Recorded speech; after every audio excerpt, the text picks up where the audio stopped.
without organizing the families, without organizing the community. You just have, it's a holistic approach. But it takes a certain person to be a community organizer. And that's John Haag. So tonight, we have John Haag. Thank you, my love. And he will speak on whatever he wants to speak on for an hour. And then we're going to have a film of John Haag reading poetry back in what year? 61. 61. Wow. 41 years. 61. And then after that, it's open for questions and answers from the audience. And please be aware, of course, that he's very delicate and we love him very much. And if he gets tired, he's going to let you know. You're knocking the door like a cop.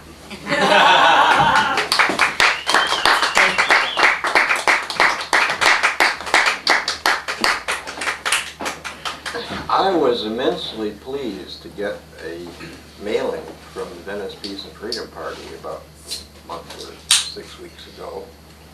And it made me feel that maybe all that work I did 30 years ago was not all in vain, because it was happening again.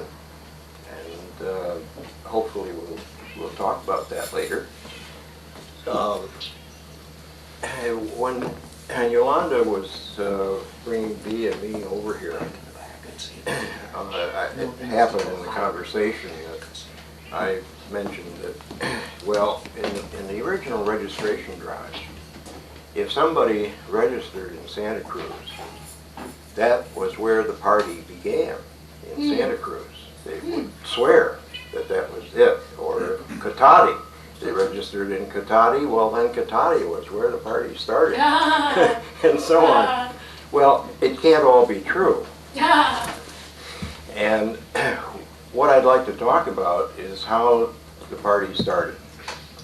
And it really did start in Venice. It really did.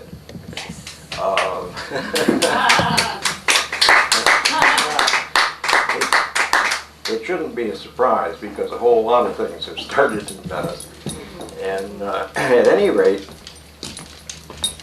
Yolanda mentioned that I ran the Venice West Coffee House. Well, originally I came to Venice in 1960, I believe, and I came for poetry. I used to write poetry, and I read in Lawrence Lipton's book about the Venice West Cafe, and just had to find it and check it out. And what I found was too much to talk about at the moment. But among other things, a writer could go up to the service counter, ring a bell, and read whatever he wanted to read. God, And that's cool. Yeah, that was great. Right. Well, It just went on all day, is what you're saying. It went on all day. well, actually, it was all night. All night, okay. The coffee house was open from dusk till dawn, Wow. and it was not open any other time. So if you wanted to read your poetry, you had to do it at night. But it was just, it was so liberating to find this kind of practice. And, and the local artists had their paintings on the wall, and the whole thing was just marvelous, I felt. And then all of a sudden I found myself running the place. The original owner just was at the point where he was going to close the door and walk away. I mean, he'd had it. I mean, this place caused problems. There were dope dealers, there were refugees from everywhere, there were the police trying to close the place all the time. So there was plenty of reason to get, just kind of tired. And so anyway, I took it over and ran it for 4 years. And in the process, I started meeting every conceivable variety of lefty. The communists, socialists, you name it. and I started to get a political education that I hadn't got before. And as part of this, the one thing that I became very sympathetic with was the idea the left ought to have its own party. You know, instead of getting swallowed up in the Democrats and Republicans, we really ought to have our own party, have our own candidates on the ballot. Well, along came the Vietnam War and all of the protests against the war, and I got very much involved in that. And part of that involvement was talking to other people in the movement about a new party. And a few of us, and I mean no more than a dozen probably, formed Southern Californians for New Politics with the idea of running our own candidates, beginning to, you know, edge into a political party.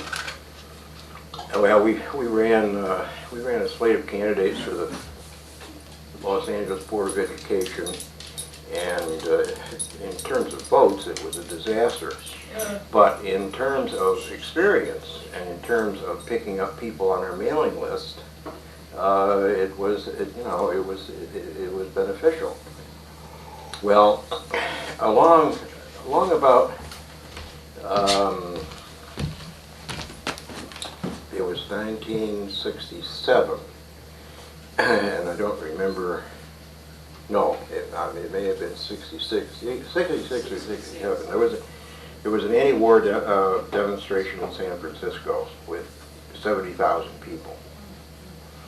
And meanwhile, I had been looking into the election code. I mean, I was serious about this matter.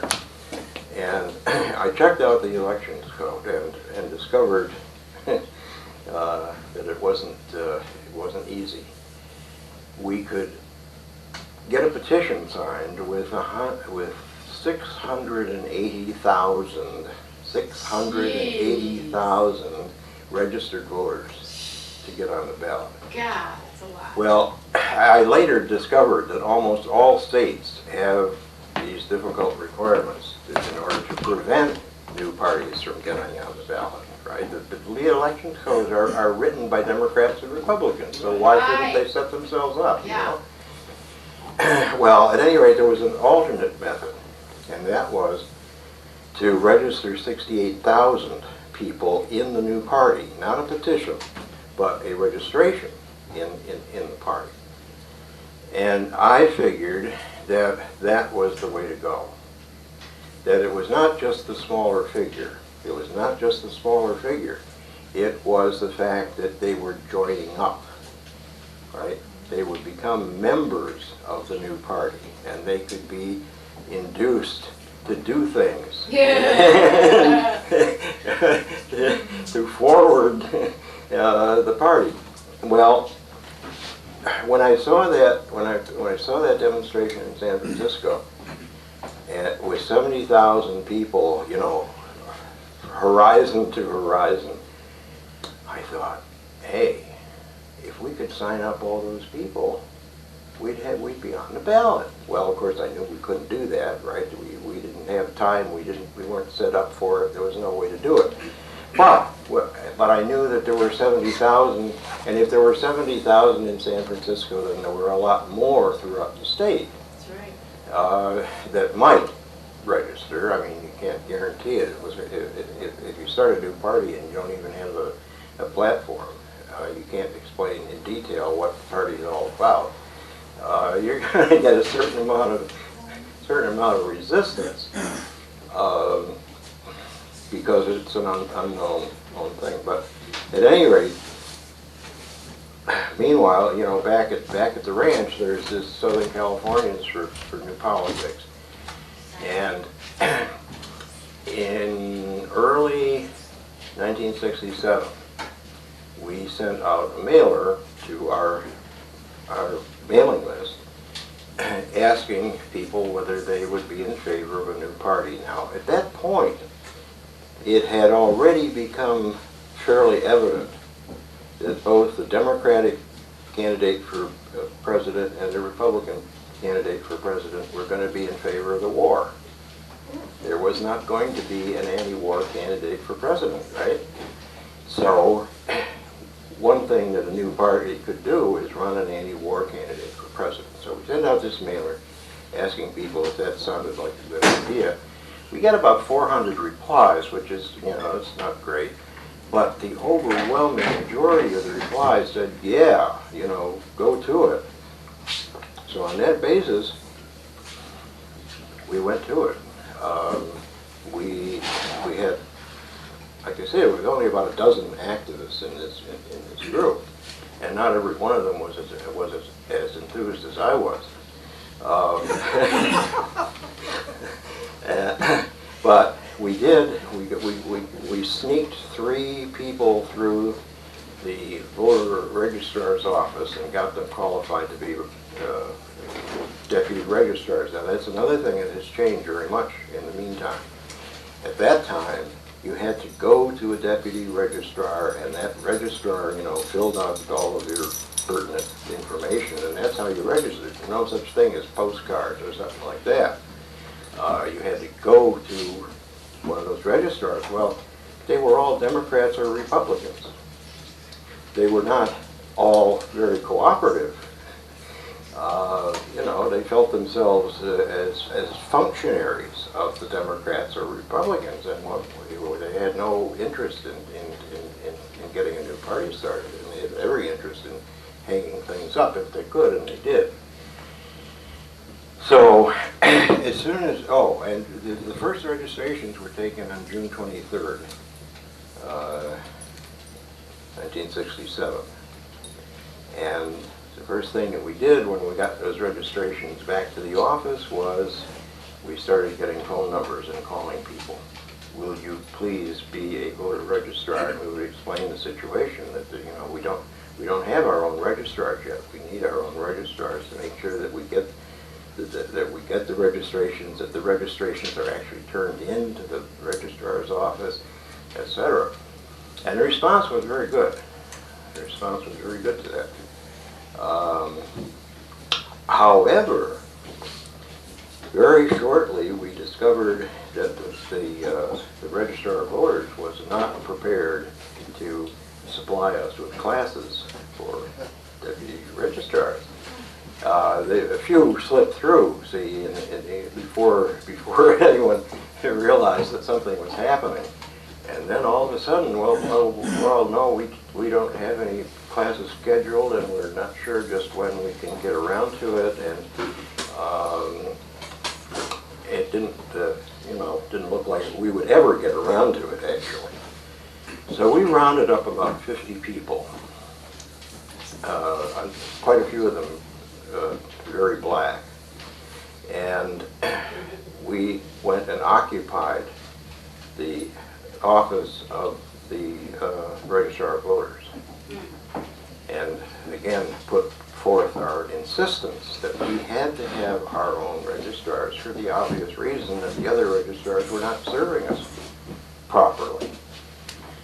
Well, we were there for I think about 2 hours, and then the assistant came out and said the Registrar of Voters had a heart attack. And I'm not surprised. I'm not surprised.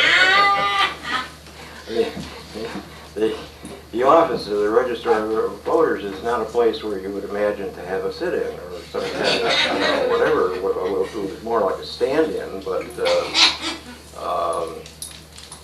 and the assistant, I guess, saw the handwriting on the wall, and he arranged for our group to have its own registrar classes, and so we got through that hurdle.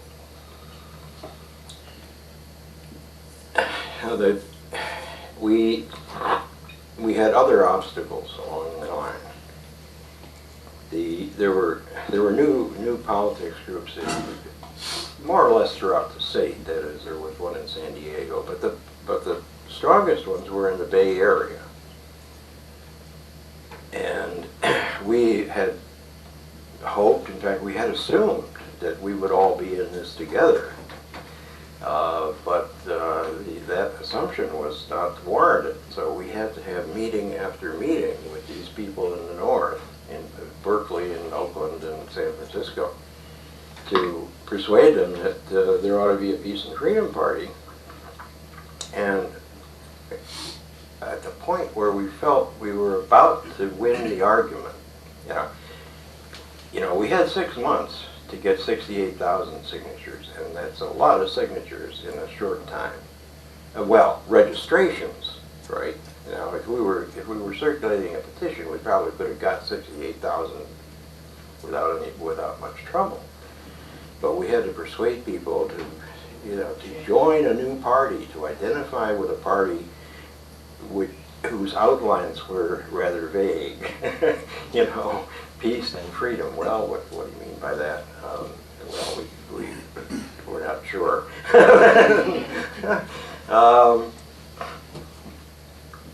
It was a matter of trust as much as anything else, really. And I think that probably most of the people that registered on trust.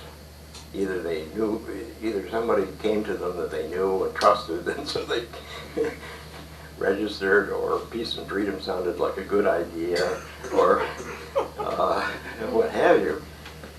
Well, at this point, the Communist Party attempted to sabotage the registration drive. They started circulating a petition for the Peace and Freedom Party, and they would go to people and say, "You don't have to re-register. No, just sign this petition, and you'll be helping to get the Peace and Freedom Party on the ballot." And of course, it was a total lie and fraud, and they knew it, and it was deliberate.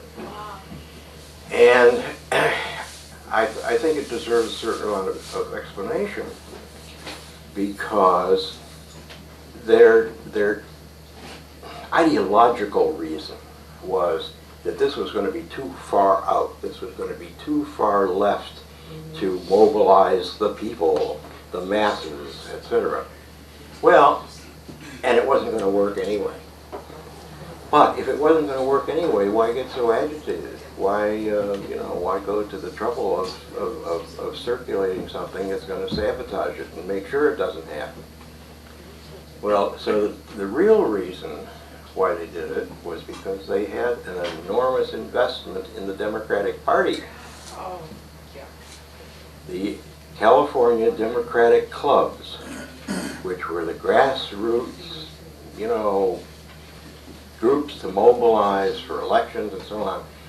I won't say they were dominated by the Communist Party, because I don't know that. But I do know that there were an awful lot of communists in those clubs. And that was where their investment was. That was the way they were going to move things to the left. And what we were going to do was take their voters away from them. We were going to take the progressives and get them in our party and out of the Democratic Party, and we were going to cripple them. Well, it took me a while to figure this out, But they were serious. They were very serious. But fortunately, I guess they didn't have the forces, or they weren't able to fool enough people. I mean, people had to carry that petition, and if they thought about it very much, they would realize that they weren't doing the right thing. So I don't know, but at any rate, it failed. I mean, they went at it for 2 or 3 months and quit. Well, meanwhile, the new politics people in the North, the majority of them at any rate, wanted to do the petition.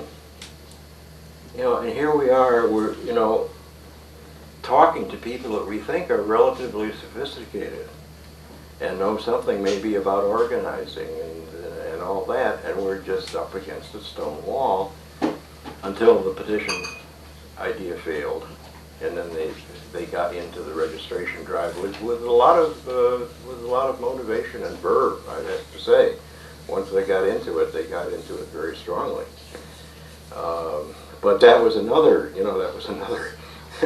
obstacle. It looked like we weren't going to, we were going to have obstacle after obstacle and never get the job done. Well, and there was another little problem I may as well mention, that we would get our registrations, turn them into the county registrar of voters, whatever county it was, And we tried to do this expeditiously, you know, because we wanted to know what our figures were from day to day if we could. Well, the miserable registrars of voters didn't bother to count them, you know. They just let them sit around. And, well, we made a few, we had some lawyers with us and made some threats and stuff like that, and eventually got something like a fair count. But I'll tell you, on New Year's Eve, which was the last time for us to register, and people were going around to bars, any place they could think of, we didn't think we'd made it, because based on the figures that we'd been getting from the registrars of voters, we weren't close. Wow. Well, it turned out that we registered 105,000.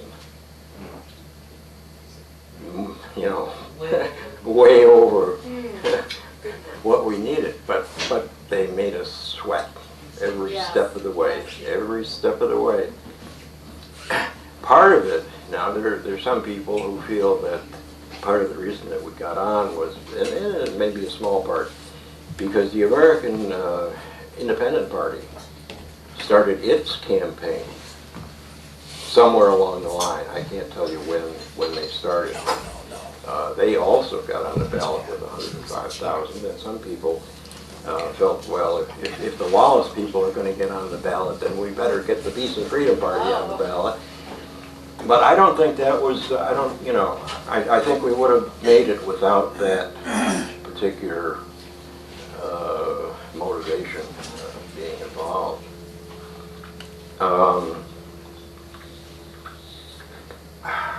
I went through that faster than I thought I would. But I think, well, I'll mention a few other things. I didn't invent the Peace and Freedom Party. And that is, I didn't invent the name, because there was a Peace and Freedom Party in the state of Washington already that I found out about while I was doing this investigating of election codes and so on, and I was able to fly up for a weekend, and I was somewhat disappointed, actually. I mean, I was happy that there was an independent party, but on the other hand, there were a couple of aspects that I didn't care for. One was that they scrupulously avoided any involvement in movement activity.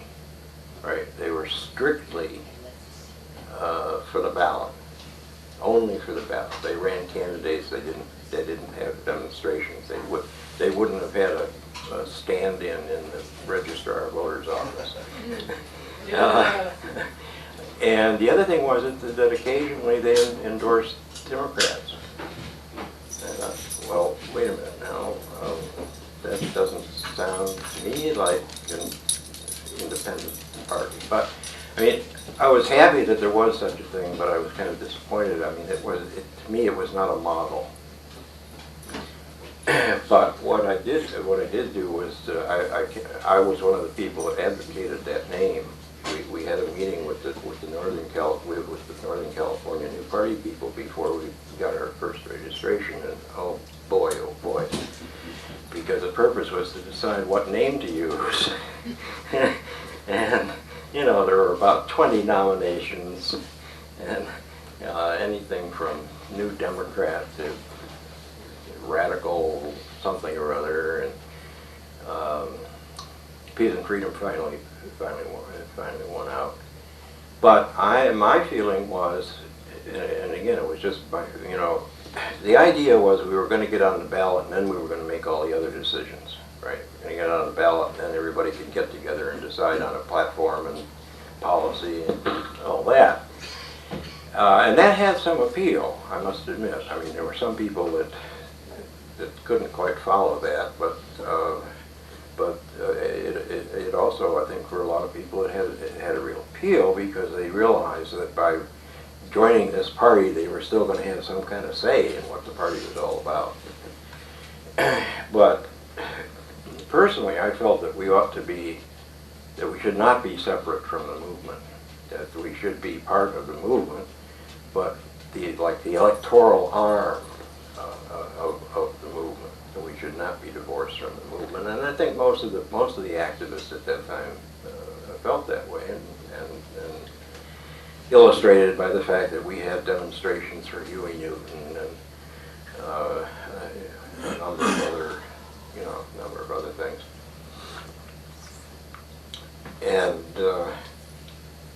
well, it turned out that there's no provision in the California election code for one party endorsing the candidates of another party, so that was already decided for us in my favor as far as I'm concerned. But I mentioned just a few things that the party did. For one thing, people in the Peace and Freedom Party, I don't remember precisely who, started circulating a petition to lower the voting age to 18. It was 21 to begin with.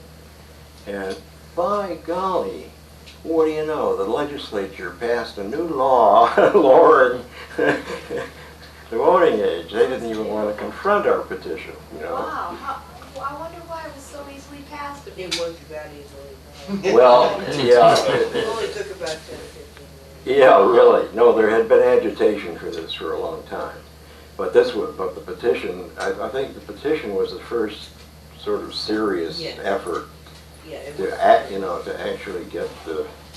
Actually, it was just a few years, it was the Congress that added an Oh, amendment to the was it Constitution. Congress? It wasn't the California legislature. Oh, I was the okay. chair of that Oh, Peace and okay. Freedom initiative. Okay. So we had an effect definitely, but we didn't do it ourselves. It was done by the Congress. Well, yeah, but I can't help feeling that petition had a lot to do. Oh, I'm telling you, we had an influence, Yeah, definitely. yeah. Even though we didn't accomplish it Yeah, in our own right, right. right. Well, Let's see. Oh, okay. We got in Venice. I should say the first Peace and Freedom Party office was here. It wasn't here for very long because it moved downtown, rather quickly. But the first office was here, and as soon as we get on the ballot, for some reason, the police decided to clean up the hippies, right? In fact, I think that phrase was even used. They're going to clean up the hippies. Well, they arrested scores of people. There was one guy who was arrested for playing a musical instrument without a license. He had bells on his trousers, right? And that was a musical instrument without. And there were various other outrages, and including provocateurs who would start a fight with some hippie-looking character, then the cops would move in and arrest everybody that had long hair. Well, this was the Metro Squad of ignominious repute that was carrying this out. And it just so happened that about the second day that this program was being carried out, that we had our first Peace and Freedom meeting after getting on the ballot. And there were, I don't know, there were at least 100 people. I mean, we registered everybody in Venice, I think. Right. And or close to. Yeah. Where did you have the first meeting? I can't remember. Was it at Earl Newman's studio? No, it was on the ocean front. It was a house on the ocean front, but I don't recall. Somewhere. And then did the Yeah, in Venice- fact, I think it was like Venice Boulevard and the boardwalk. It was a big house. It was owned Lee by Weinberg's people. house. Lee Weinberg's house? Maybe. At maybe. where? It might The have Tom been. Mix house? No, Lee Weinberg's house. Yeah, it might have Yes, been. it may have been there, yeah. Yeah. So anyway, of course, the first thing on the agenda was this police atrocities, and we spent the whole meeting. I mean, that was all we covered. But we ended up with, you know, observers going out to watch the police, lawyers being recruited to go to, you know, to check on every person that we knew was arrested. I mean, we didn't find out every one, but, you know, we tried hard. And by golly, that thing didn't last very long. The police, I mean, they were not used to that kind of attention. We found out they don't like people watching. You know, never mind photographs, just having a piece of paper and a pencil, writing down what they're doing. And we got a whole lot of people released without any charges. And they probably couldn't have charged them with anything anyway, you know, the way they were doing it. It seemed like sheer harassment. But of course that's uncomfortable enough for the people that go to jail for a day or two. But at any rate, we got almost everybody released without charges, and we're very pleased with ourselves. Now, the party, of course, the party was committed to any kind of, you know, social progress that we could think of. And one of the things that the people who ran as candidates in Venice in 1968 were agreed that we would not, that the campaign committee would continue in some fashion to you know, continue to do something. We didn't know what. But we were determined you know, that the committee would not just dissolve because the election was over. I mean, we weren't figuring on getting elected, so that the committee would become officials in Sacramento, places like that. So what were we going to do? Well, okay, so the election was in November, and we immediately started having meetings about what do we do next. And the decision was to put out a community newspaper, because we felt that communications was the important thing. In fact, the other proposals were along the lines of communication. Some people thought, well, how about a community radio station, you know, things of that nature. Well, the newspaper won out, and it was the first edition came out in December of the Free Venice Beachhead, and it continued every month. The first edition, I think, was 10,000 copies, although it may have been somewhat smaller than that. What we did, another thing that we did at the same time, we recruited people to distribute the newspapers on their block, right? So that we would have a free newspaper, and it would be delivered to your door all over Venice, or all over a lot of Venice. And that you know, that continued for a long time. That distribution system. It didn't last as long as the paper did. The paper lasted more than 20 years, didn't it? But there were some interesting aspects, I think, of the paper collective, because that's what it was. There was no editor, there was no publisher, there was no authority figure at all. You were just part of the collective, and of course it was volunteer. Nobody got paid for anything,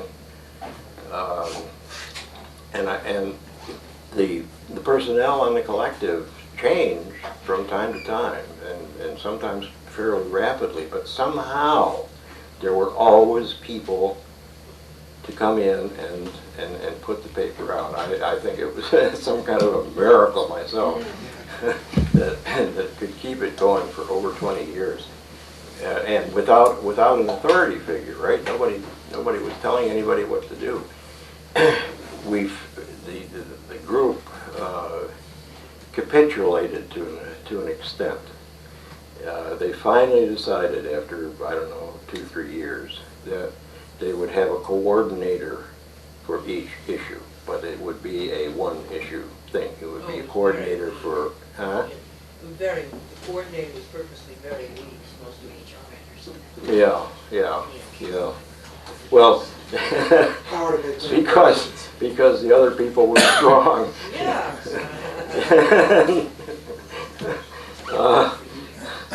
But you know, you can see how there might be some advantage in having a particular person Yeah. who's keeping track of whether the articles are actually being That's written. exactly, and- he was a director. Yeah.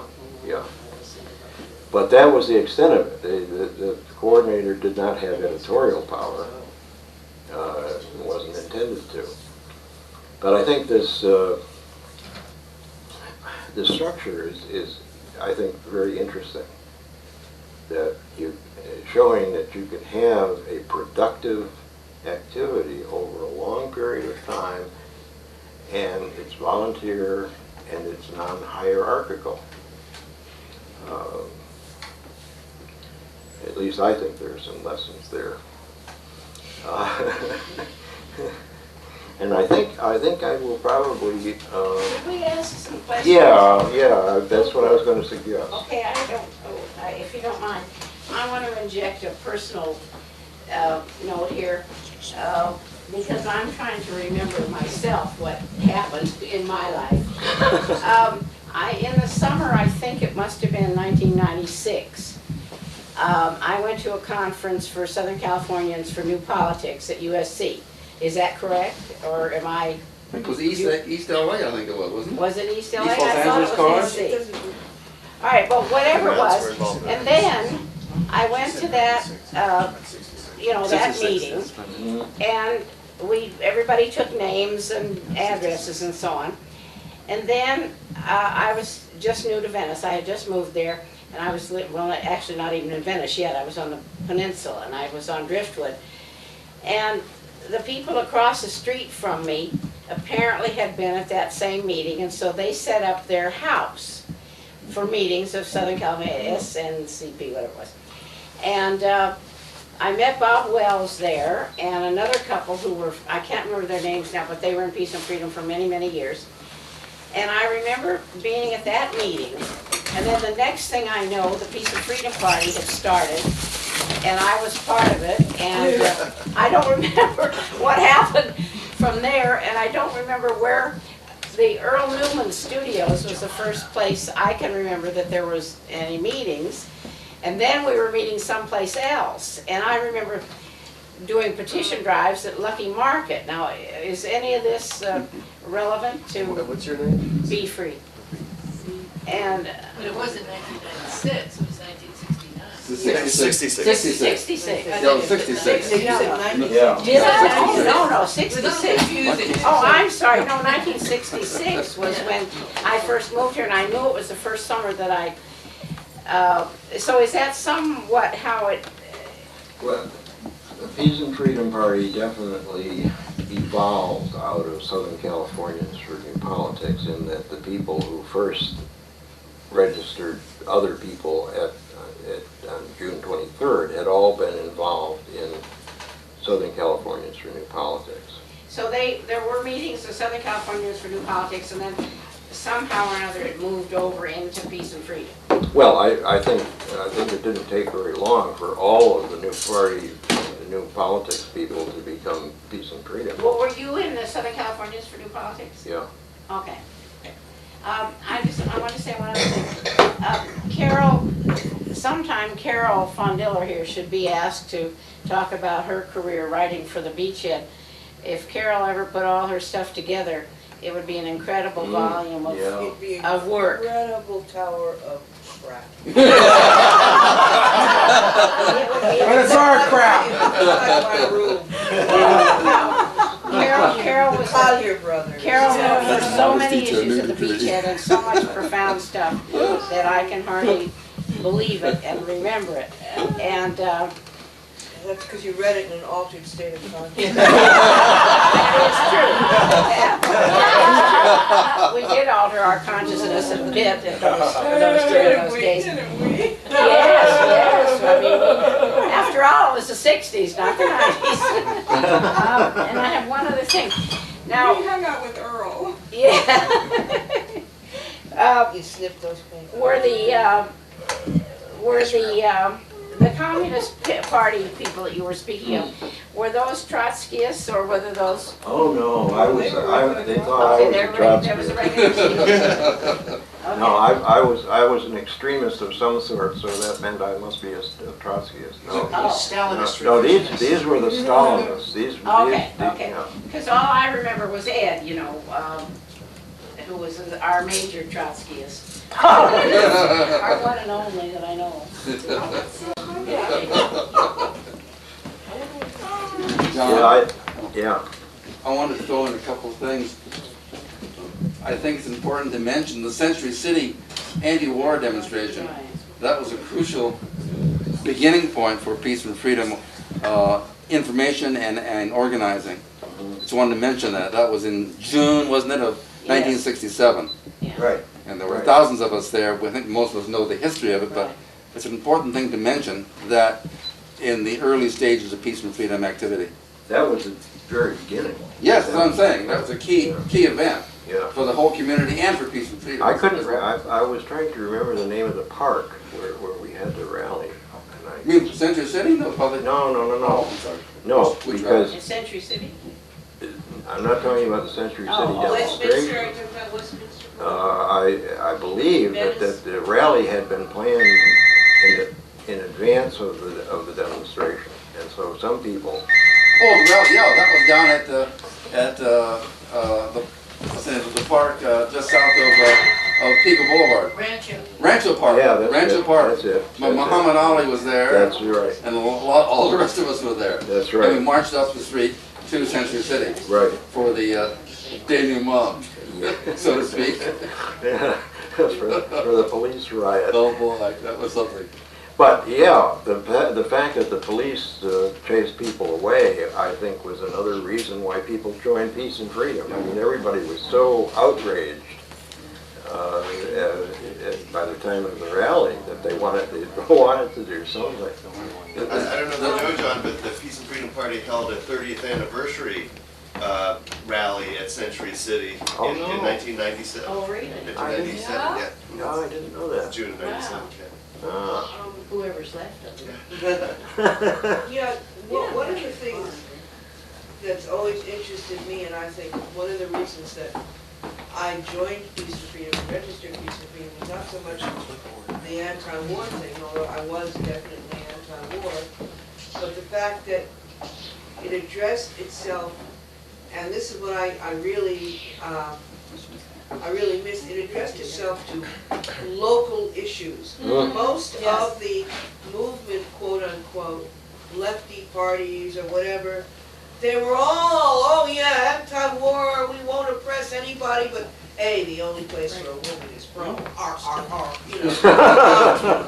But but I mean, they would say all these wonderful abstract things, and let's go over there and fight the Afghanis, or rescue the Afghanis, or go down to Gibraltar, or whatever, But Peace and Freedom was the only place that I knew that actually addressed the issues of people that lived next door to you, and that Yes, addressed that's you, right.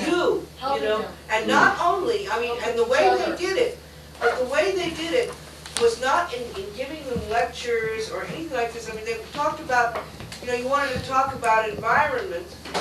They didn't do, we just didn't talk about environment, actually showed how the environment, was needed, in many ways. I mean, ecology and the rest of it. And it was done with a hands-on thing. It was not this, I hate to use this phrase, the Tom Hayden, Jane Fonda Say of you great people, It was, hey, us people. Yes. Yeah. We're in the boat together, and this is one of the things that I would hope that, I mean, I'm very curious about it. I was so glad for instance, that somebody came down to that meeting of the neighborhood Venice group. What, you mean in my building. grassroots? Yeah, the grassroots thing.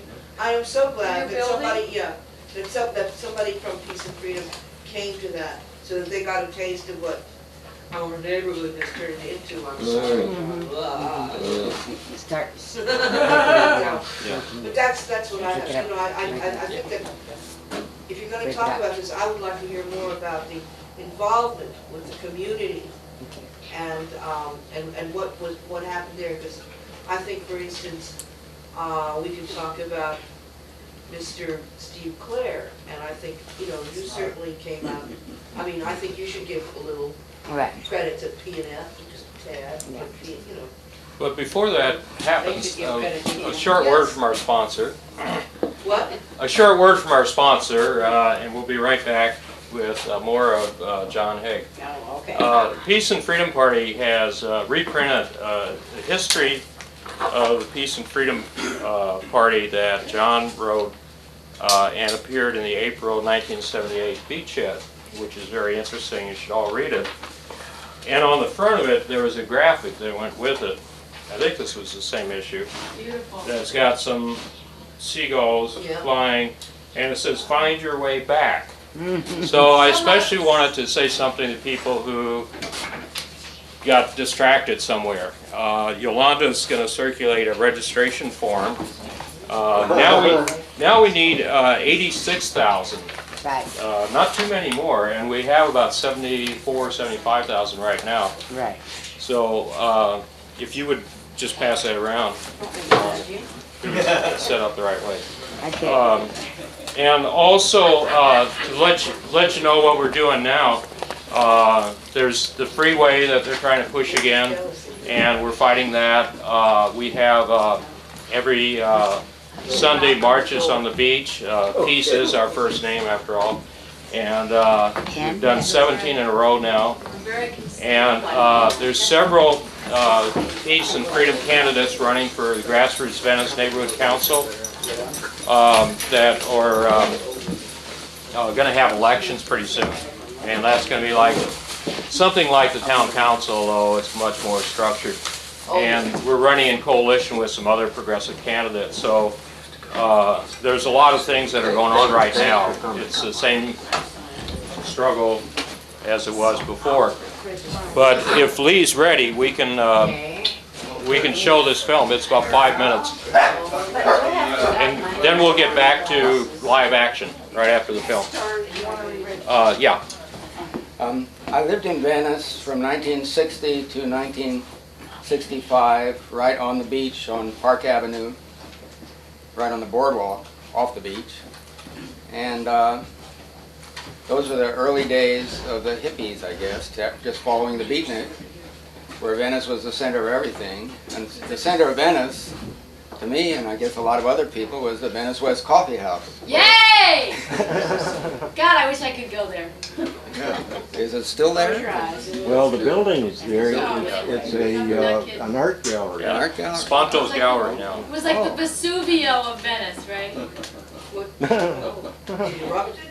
So John, it's really an honor for me to be able to show you this film after 40 years. You haven't seen it yet. No. And no. I was going around Venice shooting the events that were happening, both on film and photography.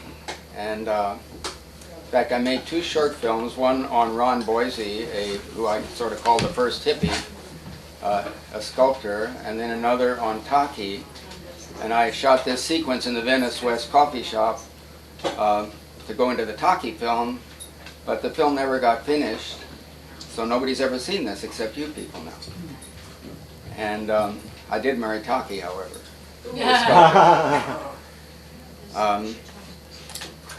Just a couple notes on the memorabilia that I have. I forgot to bring my feeling piece, but one person, character who hung out at the coffee shop was Claire Horner. Do you remember Claire Horner?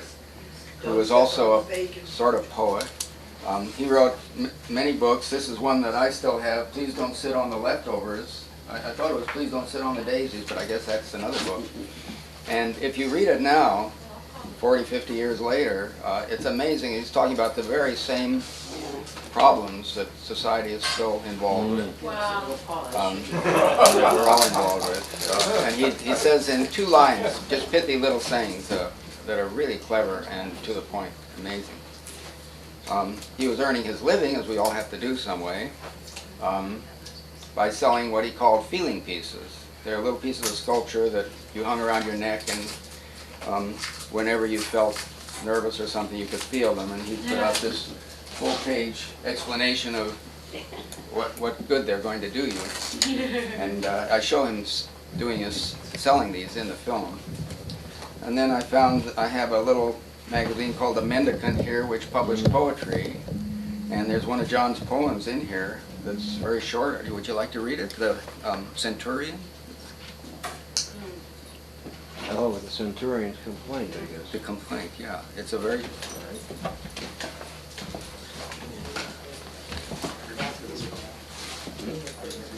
In there's all sorts of other Venice poets, Stuart Kirchhoff,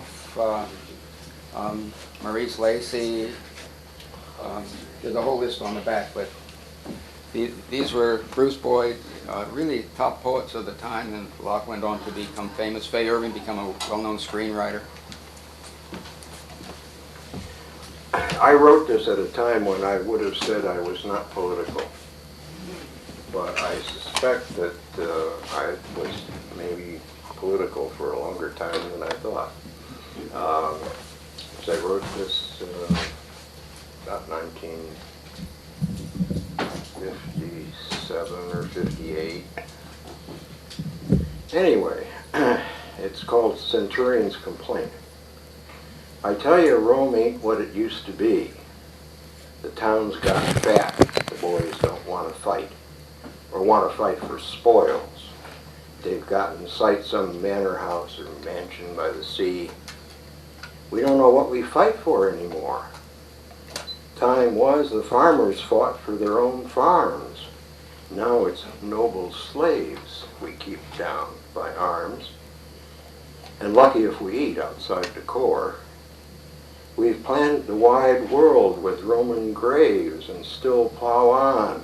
But can you tell me why the lordlings dance and banquet while we die?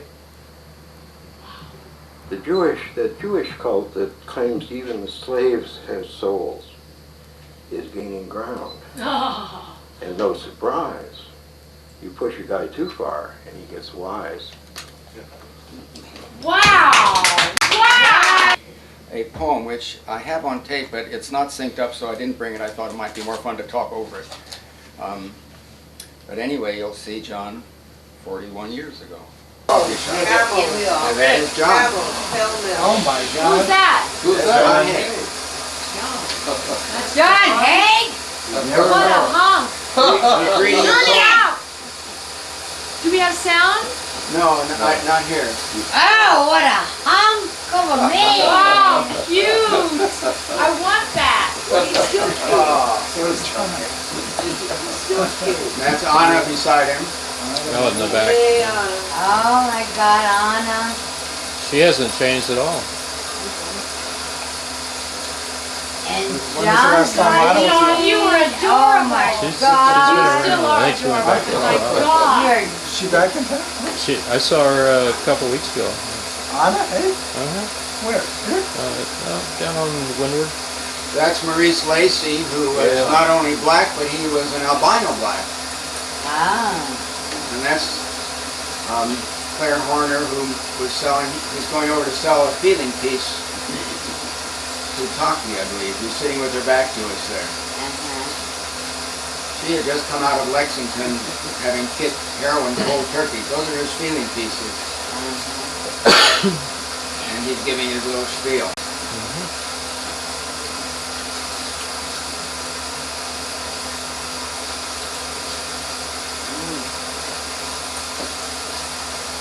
That's what they found the water walking.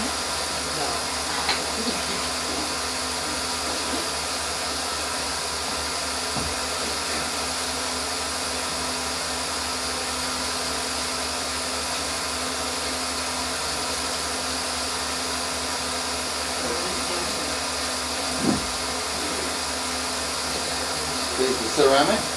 No, he made them out of dental material. Dental material. You know, the used for the gum. Yeah. He told me all about it. Very sweet. I tried to Where find is he somewhere, I now? couldn't What find a hunk any he is. trace of him. Where is he now? I have no idea, I'd love to know. I think he died. He's not on the internet, he must have died. He died. Well, I feel like an albino black too.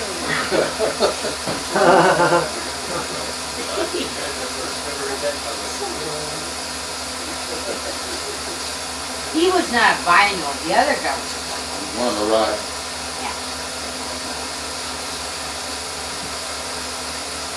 He looks like Italiano. Mm. Something like that.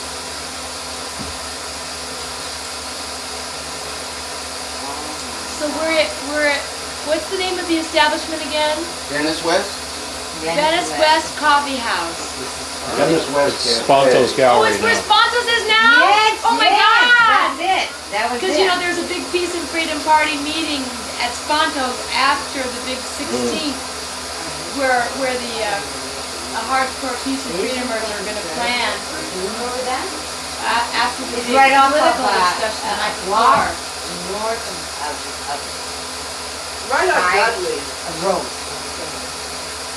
2 blocks. But Leland, do you have John actually reciting his poetry, coming up with sound? No, I do have sound of that, but it's not synced, so I didn't bring it. Oh. And it's, Was it on the video or? no, it's on a 1/4-inch tape. But the video you got's not. Oh, no, the No video sound. doesn't have it either. Yeah, I put all this on a video too, which is here. Yeah, If anyone wants to see it on a 13-inch screen later. right. What do you think, John? I don't know, what am I supposed to think? I don't know. You see? Do you remember that? No. No. I mean, I remember the place and all, but Remember those shoes? You didn't wear socks either, right?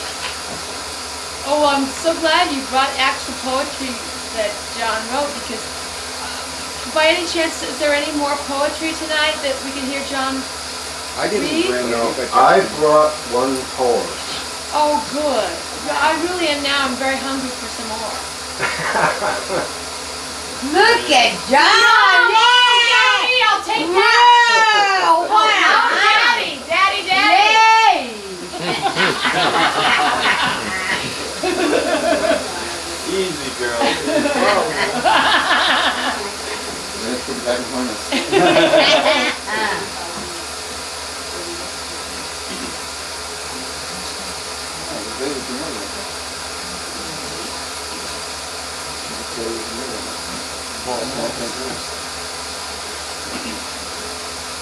I know, it's like Really? great photographs. There's Well three of filmed. them, you know. these were the first people to wear beards in Really those days. gorgeous. Nobody, everyone was clean shaven, short haircut. I Yeah. know. Oh, John! There he is! No, No, that's the tortured youth.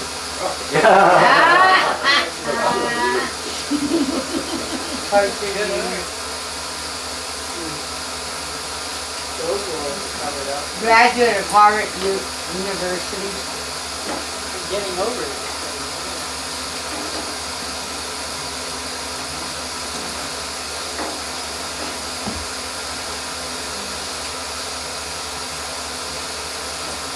That was a drummer named Tambu. Oh, yeah. That's the same tambour, is it? Has a group now? No, it's not the same Oh, time. it's another tambour? Wow, He was kind of our lead drummer back then. really? He looks great. Serious. I wonder where he is now.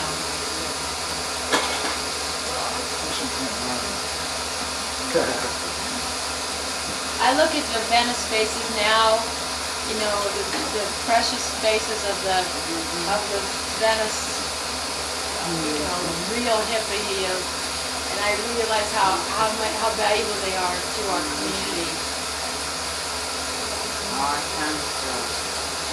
I think the rest of this just plays out on tambour drumming, so without the sound, I think I should shut it off now.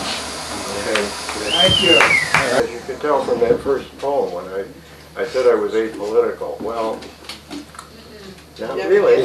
I mean, it's an anti-imperialist poem. As, you know, as I look at it now, it is. Very much. But at the time, I wouldn't You have. would have labeled it as such at the No, time. not at all, no. I remember reading that the first time and thinking, wow, that's really good. Now this poem, see, I can't claim I was apolitical anymore. So I wrote it around 1979, I think. It's called Thanksgiving the First. The Indians, as we called them, were always ready for a party anyway, so Thanksgiving suited them as well as any other giving. Besides, they thought maybe we'd come finally with our pigtails loose. Fat chance. The elders would see to our decorum. But any feast is good for the belly and surely doesn't hurt the disposition any. Even the elders might crack a smile. So we communicated with our savage-looking brothers in our own King's English, you may be sure, generously embroidered with the native pantomime. On the day appointed, the whole tribe came, dolled up in such finery as we'd never seen before. Eagle feathers, bead and bone breastplates, and brightly painted robes and tunics whose colors were new to us. The chiefs led a glorious procession, followed by the braves with long bows and multicolored arrows. Of course, the women carried the goodies and shepherded the children, shy as deer, with sudden sweet smiles, and decked out as lavishly as their elders. Our own elders, in their black frock coats and plain black hats, stood still as graven images as the procession neared. I wondered if their excessive stiffness were not a touch of shock, either at the magnificence of the display or maybe the irrefutable dignity of our savages. Their war chief stalked directly to our leader and without words broke a decorated war arrow, tossed the pieces with disdain upon the ground, then held up crossed forearms in their sign of friendship. He then made the gestures meaning, "Welcome to this land. We have waited for your coming to enrich our lives. May your children and ours live together in the arms of the Great Spirit." Yeah. Our elders later found all kinds of fault with these heathen sentiments. But at the time, I noticed eyes glistening with more than the brisk weather. And that evening, under the harvest moon, there were joinings between them and us that were not spoken of afterwards. Yes, yes. That's a Thanksgiving classic. That's a Thank Thanksgiving you, classic thank you. poem. That should be read in every home on Thanksgiving. Isn't it great? Yes, it's beautiful for the American I natives. wish there was more. Oh God, viva, viva, viva, Leonard John, Peltier. Do you have some Viva, poems Leonard Peltier. that you can possibly sell at some point? I mean, No, or, I don't. or republishable? No, I'll tell you, I have lost many more poems.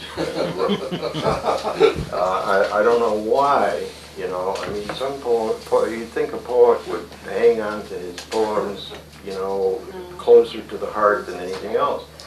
And I think I would have, but somehow they got lost. I mean, one guy walked off with a whole folder full of poems, and that was the last I saw of him. You know, things like that. Wow, because they're imminently republishable. I mean, as far as I can You'll have to write them again. That's like two of the best poems I've ever read.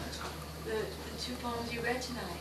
John, I've got a few copies that Jack gave me of his booklet, which includes the poem like Hold High the Black Flag, John Haag. You don't remember That's his poem, though. Yeah, I know, but I'm Yeah. saying, Oh. I've got a few copies of it if you want one of those. For your No, own- I wouldn't. Sure, I'd love to have it. Okay. Do you think anyone here in this room might have an old copy of a bunch of poems of John's?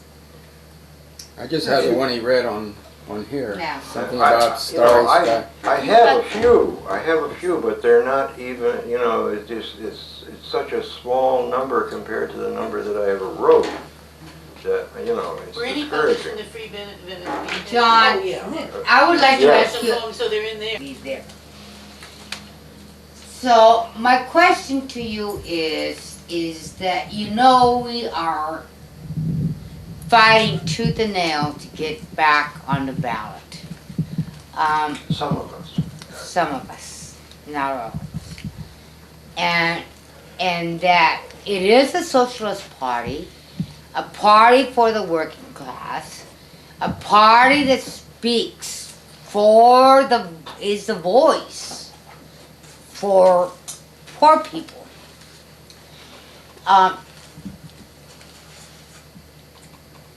What can we do at this particular time? Ask somebody else. What are your opinions as to what we should do? Look, you know, the original registration drive didn't have to stop. That was a decision of the powers that were at the time, right? I mean, I don't know whether it was the State Central Committee, I imagine it was the State Central Committee. But a decision was made to stop the registration drive, and I could never understand why. Why? That was Right. wacky because you're always gonna find Yeah. people who are dissatisfied. Was that the with Central the Committee that made the Who decision? made that decision? John, something I think more significant is that the very first year, here we're going into history now, You know? we lost 2/3 of all of our original 105,000 Yes, registrants. and we knew that 1/3 before the primary and 1/3 by the general election. We Largely, knew that something like that was going to happen too. well, Because we knew that there were people who were basically Democrats, who were registering peace and freedom as a gesture to get us on the ballot and intended as soon as possible to register back Democratic. in the original drive, we We knew encouraged them that. to do that, incidentally. Yes, we knew Encouraged that. them to do it publicly. Now, there were other reasons that came along. Running Elder Cleaver for president was not welcome in all homes. Right, absolutely. That could be called, You know, retrospect. but nevertheless, the point is that we knew we were going to lose registrations. We Right. did lose registrations, and the idiots who were making the decisions at that time decided to stop the registration drive. Now, that doesn't help you today. I mean, this information is not germane, really. But I think that if there is any way to get the idea across that it's a permanent registration drive, you know, that it's not, suppose you make the number and you're back on the ballot, are you gonna then stop registering people? No, Good. no, That's one, No. you know, that's one No. thing for No, sure. that's Absolutely right. not. That's very good advice, John. absolutely not. Keep registering no matter matter what. how- even we get back on the ballot. Right. Keep going. Yeah, Right. no matter what you give in the ballot. That's Yeah, great advice. because, you know, to stop the registration is as much as to say as, we got enough people, we Yeah. don't need any more. We're fat Well, cats. that's not true until we've got everybody, Right, That's right. you know? that's right, exactly. But as far as how to actually go about it, I really don't know. I mean, you know, it's been done in various ways, including tables out by supermarkets. There must be locations around here at any rate, where that sort of thing would be productive, and I'm sure that you've done some of that already. Yeah. Well, we have a little bit different approach in the Venice Peace and Freedom Party than maybe some other parts of the Right. state, because we're all Hagians in this group. And Hagian. Hagians. Oh, Hey, Yeah. And what I mean by that is we think it's really important to be involved every day in the community and not just to do it on election day. Yeah. And so that's, I think, how you build credibility and get people to associate with the party is by being there, you know, whether it's dealing with problems homeless people have with harassment by the police, or if it's a freeway coming through, or whatever the issue is. But that's not the attitude all over the state. No. But I think some people are watching what's going on in Venice and they're trying to figure out how they can be more active Well, too. Is there some way of spreading the attitude that you're talking about? Yes. Through the partisan or Well, whatever? I have an extended family. Right. Indian extended family, farm worker background in De Leon, California. And the thing about it is I have registered within my own family about 22 people. They The say- other thing we're doing is we invited the state committee to come to Venice for the next meeting. So they're going to be in our tender mercies the 16th and That's good. 17th. So And you for can the- talk about right. this very thing. For the first time, we're having like a mass meeting, you know, where we're inviting people to come on Saturday night, the 16th, over at the Vera Davis McClendon Center. Developed over the years in Venice was, you know, you were really responsible for in terms of providing the leadership and also the vision and the capacity to generate a lot of activity on a local level, like Carol was talking about and Jim was talking about, in terms of thinking locally and acting locally and making the party relevant to people's immediate lives through a whole variety of kind of community based Well, the whole Free Venice thing was important to them because people could identify with whatever Free Venice was doing without being committed to the Peace and Freedom Party. They usually ended up Peace and Freedom anyway.